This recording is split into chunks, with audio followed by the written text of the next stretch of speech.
여러분 오늘 본문에는 이제 예수님이 십자가에 달리시는 그 내용이 기록되어 있습니다. 그죠? 앞에서부터 계속해서 예수님의 신분이 있었죠. 그죠? 대제사장, 안나스, 가야바, 그리고 빌라도에게 이렇게 와서 드디어 이제 예수님이 십자가에 달리십니다. 빌라도가 유대인들의 요구를 못 이기죠. 놓아주고 싶지만 유대인들의 그 요구, 그들의 눈치를 보고 그들의 반란이 일어납니다. 그래서 그 요구에 못 이겨 예수님에게 이제 십자가형을 내리고 이제 예수님이 십자가를 지시고 골고다에 올라가셔서 십자가에 달려 돌아가시게 됩니다.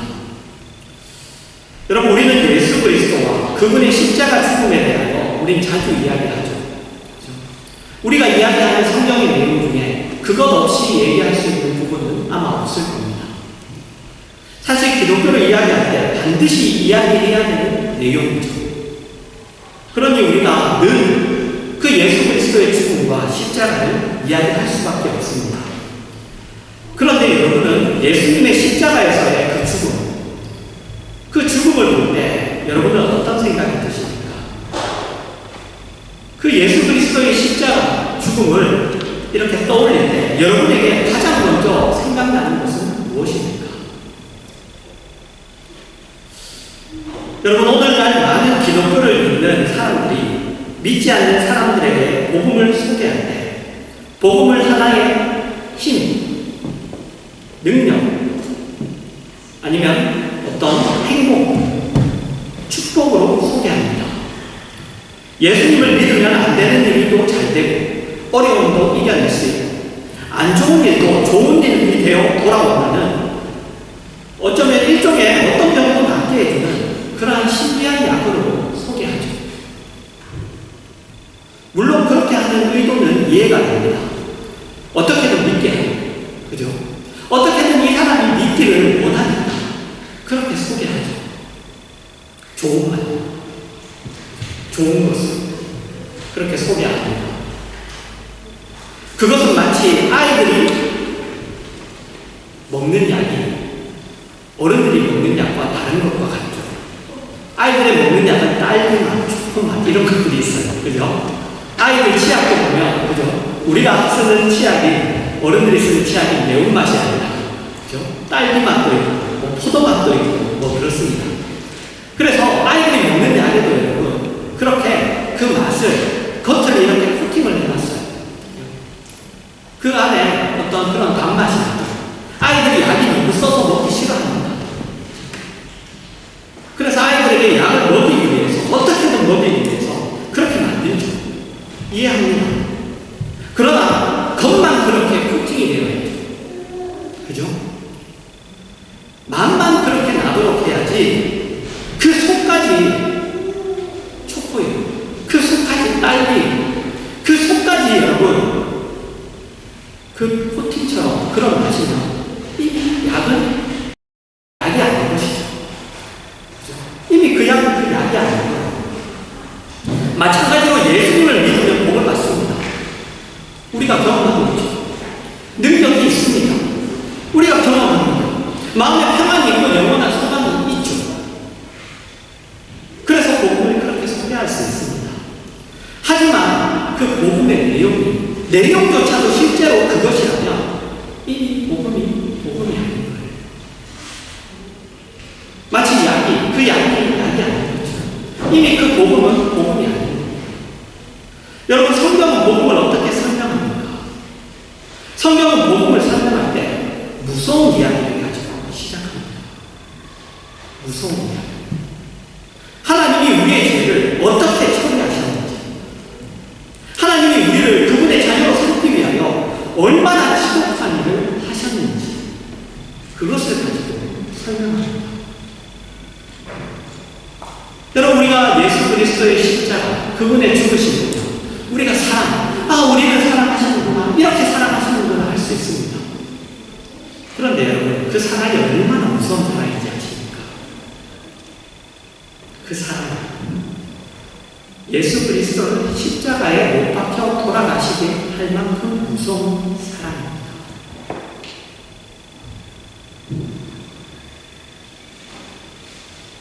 얼마나 하나님이 지독하냐. 우리가 생각할 때 어떻게 저렇게 할 수 있나. 나는 그러한 이유로 이 복음을 설명합니다.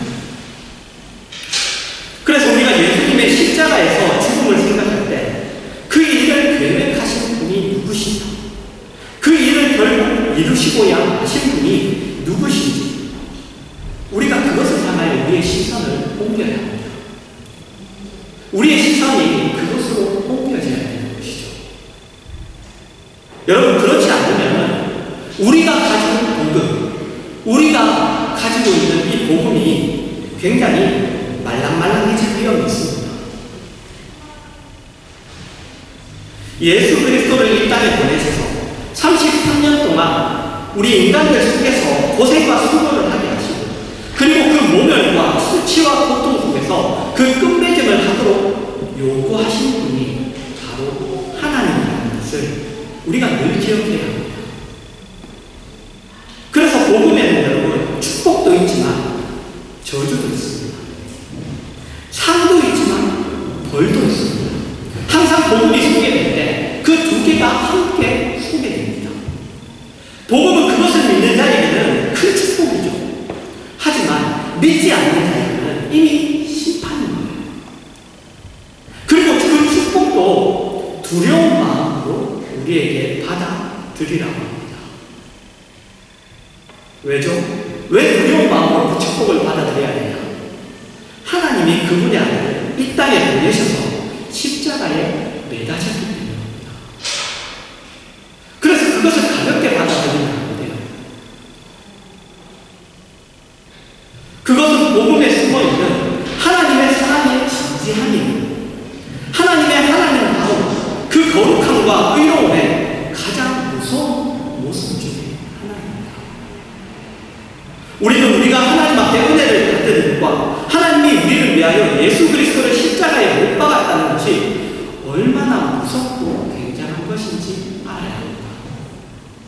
그래서 성경은 예수를 믿는 일을 복된 것으로 늘 이야기하지만 언제나 그에 따르는 경고도 잊지 않습니다. 빌립보서 2장 5절에서 8절입니다. 너희 안에 이 마음을 품으라.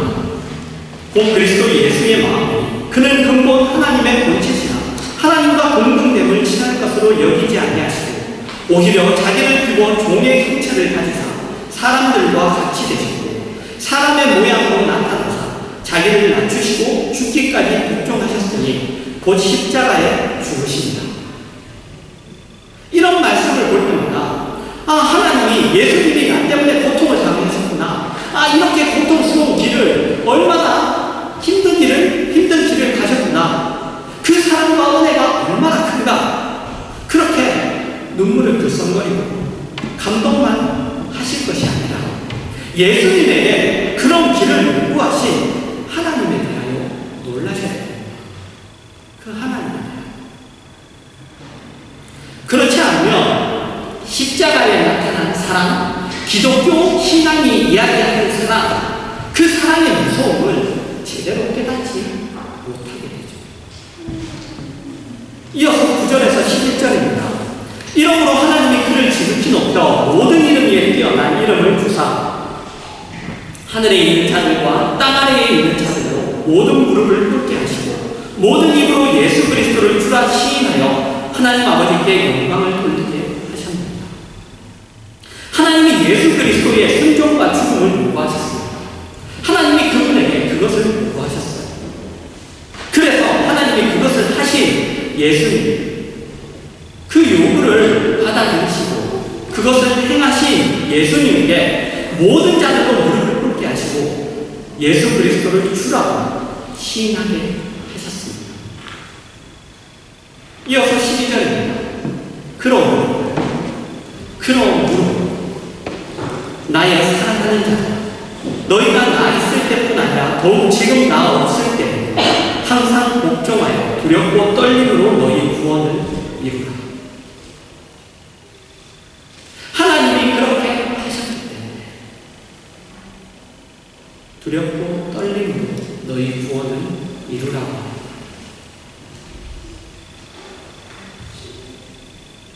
우리의 신앙이, 우리의 구원이 믿으면 끝. 믿으면 끝. 그게 아닙니다. 성경은 언제나 이 표현을 즐겼습니다. 두렵고 떨림으로 너희 구원을 이루라. 여러분, 왜? 13절입니다. 너희 안에 행하시는 이는 하나님이시니 자기의 기쁘신 뜻을 위하여 너희 안에 소원을 행하게 하시나. 우리 안에서 행하시는 분은 하나님이십니다. 그분은 예수 그리스도를 십자가에서 죽이신 분입니다. 그 뜻을 위하여. 우리의 허물과 죄를 그냥 없었던 것으로 넘어가시는 분이 아니라 그것을 씻기 위하여, 그 죄를 씻어내기 위하여 예수 그리스도를 이 땅에 보내시고 십자가에서 죽이신 분입니다. 우리를 사랑하시기 때문에 죄를 그냥 두시지 않으시는 분이죠. 사랑하는 자가 더러움 속에서 세월을 낭비하는 것을 그냥 보고만 계시지 않는 분입니다. 그것이 예수님의 십자가에서의 죽음을 가지고 성경이 이야기하는 내용입니다. 우리는 영혼을 준비하고 있는 자들이며 우리가 죄인이었는데 예수 그리스도의 십자가로 말미암아 하나님의 자녀가 되었다는 것을 알고 믿고 있는 자들입니다. 그리고 이렇게 주님마다 주님 앞에 나오는 그런 자들입니다. 우리에게 그 하나님에 대한 두렵고 떨림이 여러분 있습니까? 세상에서 우리가 살아갈 때 우리의 존재와 우리의 인격과 우리의 원리와 삶을 살아가는 그 원리와 목표 속에 하나님을 두려워하는 것이 있습니까? 영원을 준비하는 그 자세가 있으면 그 긴장과 그 갈증과 그 애씀이, 그 노력이 있습니까?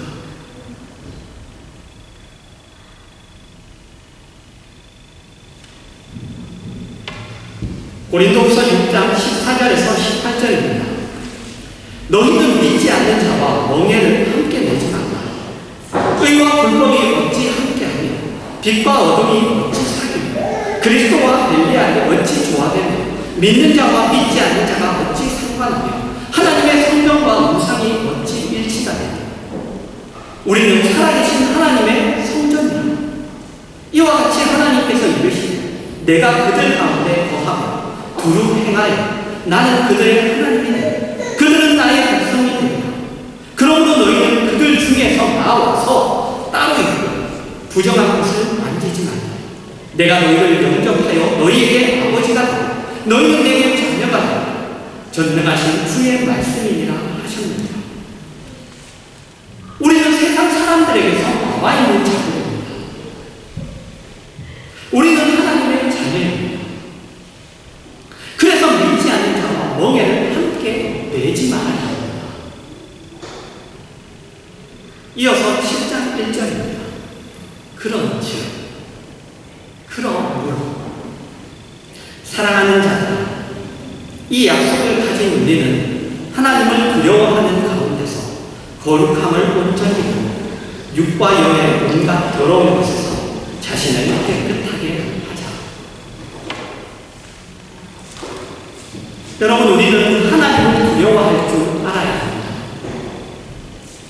그분은 우리를 사랑하셔서 예수 그리스도를 보내셨고 십자가에 매하신 분입니다. 여러분, 그것을 너무 쉽게 생각하시면 안 됩니다. 한 번 울고 넘어갈 문제가 아닙니다. 불의와 더러움에서 꺼내기 위해, 우리를 그곳에서 꺼내기 위해서 그 아들을 주셨습니다. 히브리서 12장 18절에서 24절입니다. 너희는 만질 수 있고 불이 붙는 산과 침침함과 흑암과 폭풍과 나팔 소리와 말하는 소리가 있는 곳에 이른 것이 아니라 그 소리를 듣는 자들은 더 말씀하지 아니하시기를 구하였으니 이는 짐승이라도 그 산에 들어가면 돌로 침을 당하리라 하신 명령을 그들이 견디지 못하니라. 그 보이는 바가 이렇듯 무섭기로 모세도 이르되 내가 심히 두렵고 떨린다 하였느니라. 그러나 너희가 이른 곳은 시온산과 살아계신 하나님의 백성인 하늘의 예루살렘과 천만 천사와 하늘에 기록된 장자들의 모임과 교회와 만민의 심판자이신 하나님과 및 온전하게 된 의의 영들과 새 언약의 중보자이신 예수와 및 아벨의 피보다 더 나은 것을 말하는 뿌리 피니라. 여러분, 이제 우리가 도달한 곳은, 우리에게 약속된 장소는 구약에서 말하는 모세와 그와 함께한 이스라엘 백성이 온 곳과는 비교할 수도 없는 곳입니다. 하나님이 율법을 주시기 위하여 이스라엘 백성 앞에 나타나셨던 신의 산의 영광도 물론 놀라웠죠. 그래서 그들이 두려워했고 그들이 떨었습니다. 그러나 이제 우리가 도달하고 우리가 얻은 신분, 우리가 가야 할 곳은 그것보다 더 놀라운 곳이라고 이야기하고 있어요. 그래서 25절에서 27절입니다. 너희는 삼가 말하신 일을 거역하지 말라. 땅에서 경고하신 일을 거역한 그들이 피하지 못하였거든. 하물며 하늘로부터 경고하신 일을 배반하는 우리이까. 그때는 그 소리가 땅을 진동하였거니와 이제는 약속하여 이르시되 내가 또 한 번 땅만 아니라 하늘도 진동하리라 하셨느니라. 이 또 한 번이라는 것은 진동하지 아니하는 것을 영존하게 하기 위하여 진동할 것들, 곧 만드신 것들이 변동될 것을 나타내십니다. 여러분이, 하나님이 이제 노아의 홍수 정도가 아닙니다. 온 우주를 변하게 하는 그 심판을 하시겠다고 합니다. 지구 하나를 그냥 흔드시는 정도가 아니에요. 온 우주를 흔드는 그때가, 그날이 옵니다. 그리고 우리는 하나님 나라에서 영원한 영혼을 살면서 살아갈 자들입니다. 그것이 우리가 받은 약속이고 우리가 믿고 있는 소망입니다. 우리가 알고 있는 신앙의 중요한 내용입니다. 그러므로 어떻게 하나요? 28절입니다. 그러므로 우리가 흔들리지 않는 나라를 받았을지라 은혜를 받자. 이로 말미암아 경건함과 두려움으로 하나님을 기쁘시게 섬기지.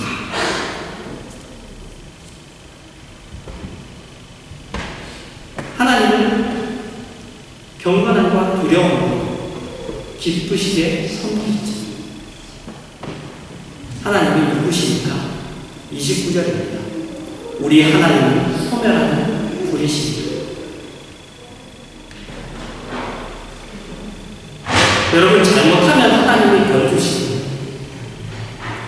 그리고 우리를 때리시니까 그분을 두려워해야 한다는 이야기가 아닙니다. 그분은 하시고자 하시는 것은 꼭 하시는 분입니다. 그래서 그분을 두려워해야 합니다. 그 하시고자 하시는 일을 꼭 하시는 분이 우리를 붙들고 있습니다. 우리 안에 거하시며 하시고 계십니다. 하나님은 의미 없는 말씀을 하시지 않으세요. 그분은 변덕을 부리시지 않으십니다. 그분은 하시려는 일을 방해받으시지 않으십니다. 어떤 것도 그분을 방해할 수 없습니다. 그것이 여러분, 예수님의 십자가의 죽음의 가장 무서운 경고입니다. 그 안에 숨겨진 내용입니다.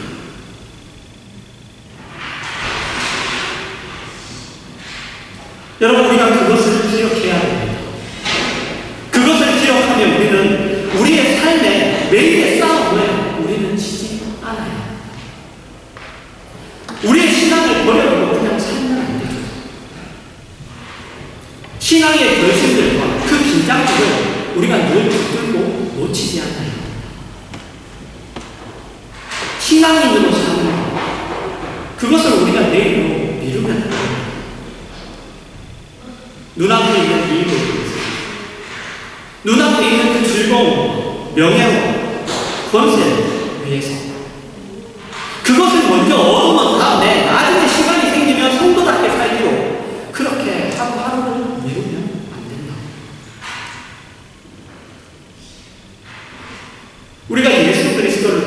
내어주신 그 하나님의 그 무서움, 그분을 십자가에 다 내도록 내어주신 하나님의 그 의로움과 그 사랑을 제대로 기억한다면 있을 수 없는 일입니다. 그것을 팽개쳐놓고 그렇게 할 수 없는 일이죠.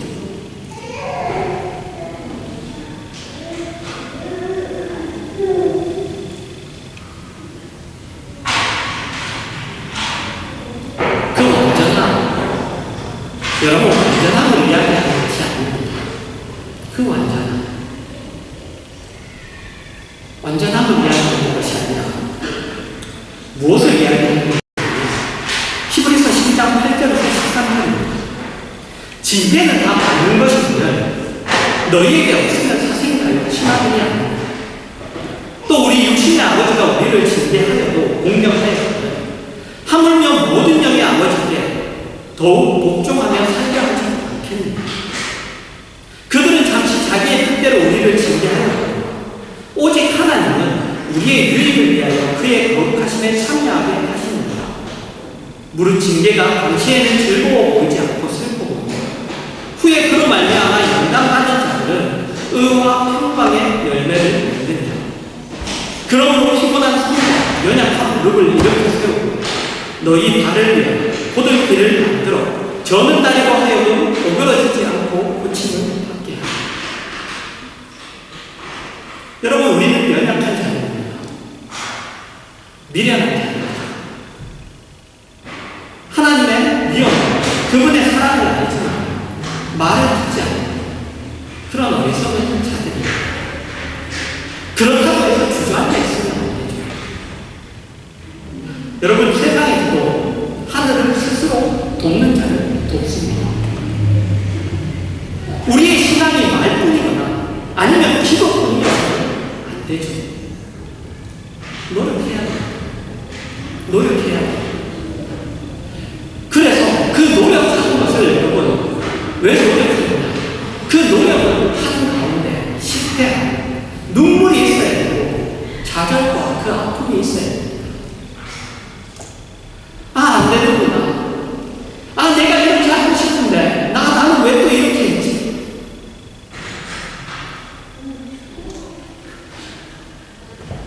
시편 51편 16절과 17절입니다. 주께서는 제사를 기뻐하지 아니하시나니 그렇지 아니하면 내가 드렸을 것이다.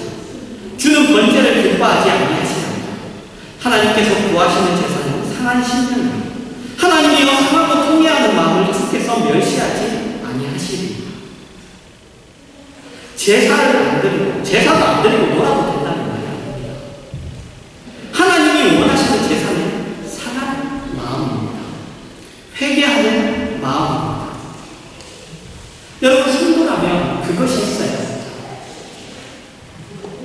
우리의 실패와 우리의 못난 것에 대하여 상한 마음이 있어야 합니다.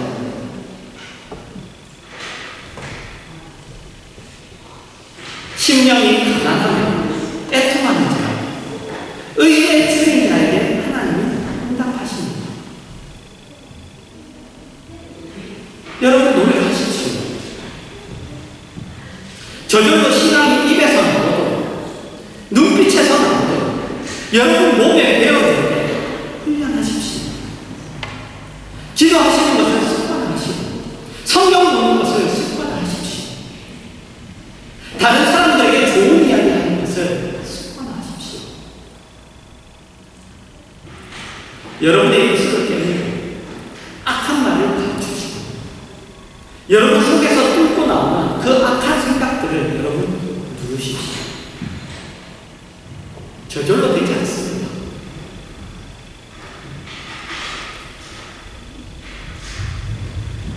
아, 나는 돈에 대해서 나는 전혀 관심이 없어요. 돈을 더 이상 나는 어떻게 하지 못합니다. 아, 나는 이성에 대해서, 나는 성에 대해서 없습니다. 없어요. 그런 마음이 들면 누르십시오. 누르세요. 여러분, 그것이 우리가 해야 할 일입니다. 하나님은 그분의 의로우시고 그분의 약속에 신실하셨습니다.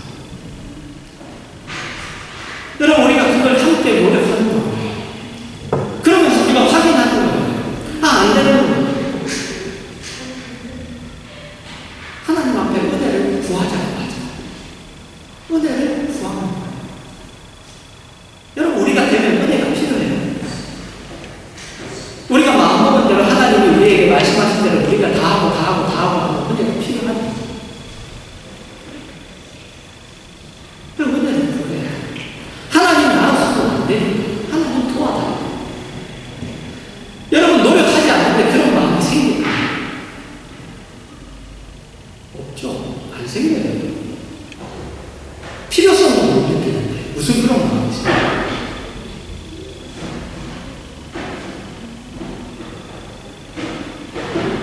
여러분, 하나님은 우리를 향한 사랑을 포기하지도 않으셨어요. 그분의 거룩함을 우리 안에서 포기하지도 않으셨어요. 우리가 그렇게 행동한다고 해서 하나님이 우리를 포기하죠. 우리가 그렇게 변하는 걸 포기하시면 그렇지 않다고.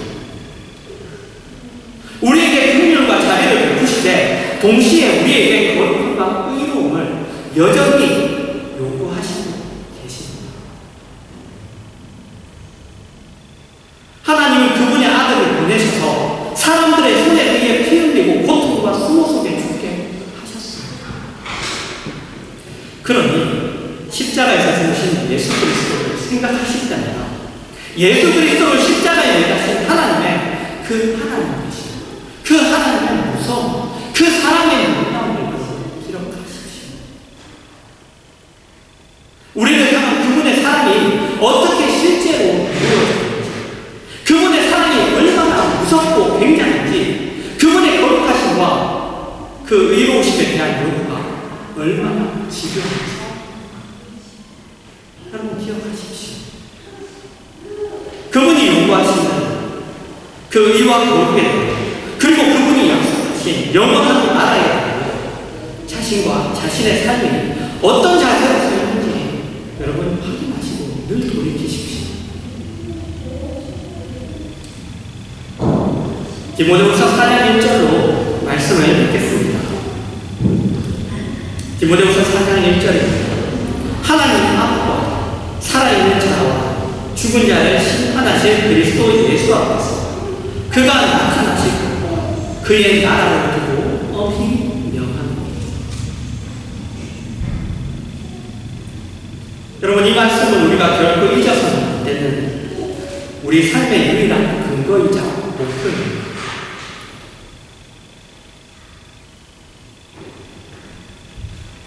살아있는 자와 죽은 자를 심판하신 그리스도 예수 앞에서 그분이 나타나시고 그의 나라를 이것을 근거로 하여 우리에게 요구하십니다. 여러분, 이 말씀 앞에 여러분의 매일의 삶을 사시기 바랍니다. 그리고 사람들을 만나시고 이 말씀 앞에서 자녀들을 키우시고 이 말씀 앞에 여러분의 성품을 가다듬으시기를 바랍니다. 여러분, 이러한 은혜가 여러분과 여러분 삶에 가득하기를 주님의 이름으로 축원합니다.